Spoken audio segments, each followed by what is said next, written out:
Did you hear that? The future king! Oh, don't hurt me. Oh, do it again. Two little lions accidentally enter hyena territory, just as they are about to be eaten.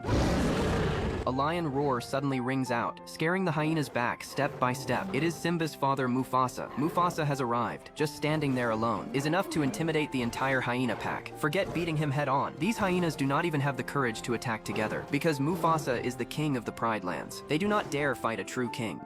If you ever come near my son again... No, Mufasa. Never. Never again. You've been warned, Shenzi. Mufasa coldly warns Shenzi, then leaves with Simba, with his father arriving in time. Simba barely survives this danger. But why did the two little lions run into hyena territory in the first place? Actually, all of this was a trap Scar set up ahead of time. On the surface, Scar submits to Mufasa's rule, but deep inside, his desire for the throne has never died. He has always believed the throne should have belonged to him. As the king's brother, you should have been first in line. I was first in line. Or don't you remember? That is until the precious prince arrived. Don't turn your back on me, Scar. Oh no, Mufasa. Perhaps you shouldn't turn your back on me. Is that a challenge? I wouldn't dream of challenging you again.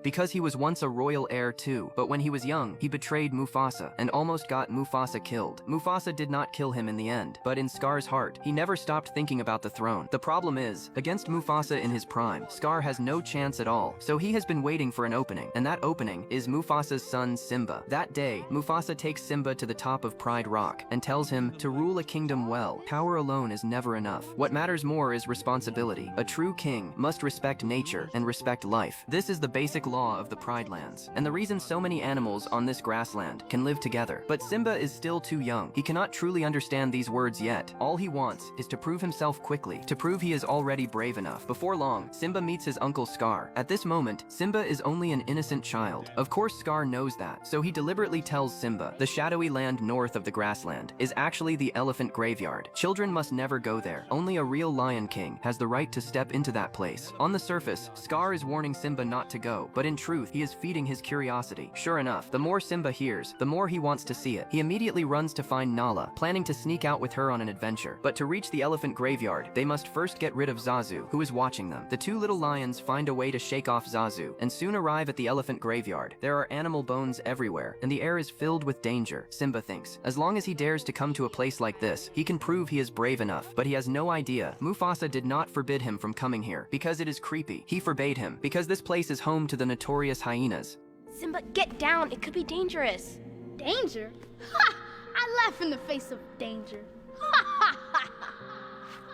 Soon, Simba and Nala are surrounded by the hyena pack. Standing behind them is the hyena leader Shenzi. Of course, Shenzi knows the little lion in front of her is Mufasa's son and the future king, but she does not care at all. At the critical moment, Zazu arrives in time. He warns Shenzi, if she dares hurt Simba, it means declaring war on Mufasa. But Shenzi's goal today is to kill Simba and Nala, and she does not plan to spare Zazu either. Hyenas and lions have been at war since the beginning of time.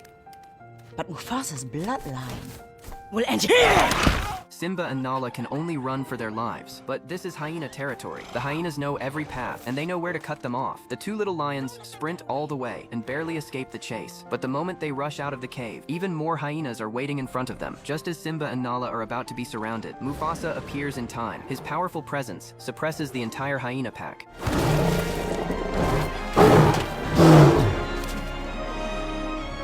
Mufasa does not blame Simba too harshly, because deep down he understands. If a lion does not even dare to take risks, how can he become a true king one day? But on the other side, Scar, whose plan has failed, has already arrived at the hyena's lair. Scar curses at the hyenas angrily. He scolds them for having so many members, yet still failing to kill one little lion. The hyenas do not really care. You fools have stripped your land of every living thing. And yet I send two little cubs your way, and they come back alive. I guess we'll have to eat you instead. Why eat one meal when you can be feasting the rest of your lives? What could you possibly offer us? But Scar's real goal is not this small failure. He is already preparing to kill Mufasa himself and take the throne. Scar tells the hyenas, as long as they help him get rid of Mufasa, after he becomes king, all the prey in the Pride Lands will belong to the hyenas. They will no longer need to live in this sunless elephant graveyard. Of course, the hyenas cannot refuse such a deal. Scar easily forms an alliance with them. Yes, my teeth and ambitions are bared. Be prepared. Be prepared. Be prepared! Soon, Scar takes Simba alone to a gorge. He tells Simba, every king practices his roar here as a cub. Only when the roar is powerful enough can he be worthy of becoming the future king. The innocent Simba believes Scar's words and obediently stays in the gorge to practice. Scar pretends to leave, but in truth, he immediately signals the hyenas above to move. Soon, the mountainside begins shaking violently. A herd of wildebeest is frightened and rushes down the gorge like a flood, and young Simba is standing alone in the middle of the gorge, completely unaware that he has become the bait Scar will use to kill Mufasa.